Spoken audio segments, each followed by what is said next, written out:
As Israel fights the forces of barbarism led by Iran, all civilized countries should be standing firmly by Israel's side. Yet President Macron and some other Western leaders are now calling for an arms embargo against Israel. Shame on them. Is Iran imposing an arms embargo on Hezbollah, on the Houthis, on Hamas, and on its other proxies? Of course not. The axis of terror stands together. But countries who supposedly oppose this terror axis call for an arms embargo on Israel. What a disgrace. Well, let me tell you this. Israel will win with or without their support. But their shame will continue long after the war is won. For in defending ourselves against this barbarism, Israel is defending civilizations against those who seek to impose a dark age of fanaticism on all of us. Rest assured, Israel will fight until the battle is won, for our sake and for the sake of the peace and security of the entire world. Nous avons dit notre solidarité avec le Liban. Le président de la France, Emmanuel Macron, a appelé à mettre fin aux envois d'armes vers Israël, qui ont été critiques pour la réalisation de l'opération de représailles d'Israël à Gaza contre le Hamas.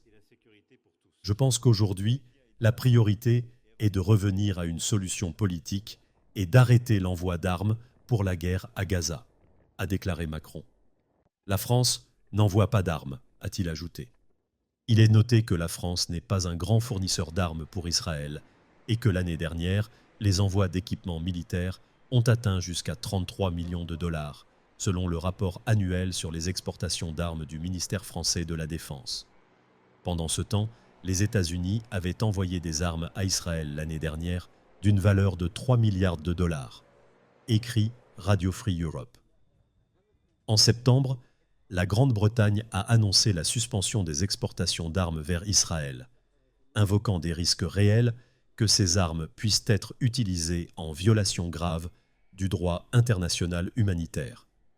Macron a réitéré son inquiétude concernant le conflit en cours à Gaza, malgré les appels répétés pour que les parties parviennent à un accord de cessez-le-feu.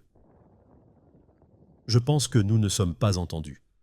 Je pense que c'est une erreur, y compris pour la sécurité d'Israël, a-t-il déclaré, ajoutant que le conflit mène à la haine.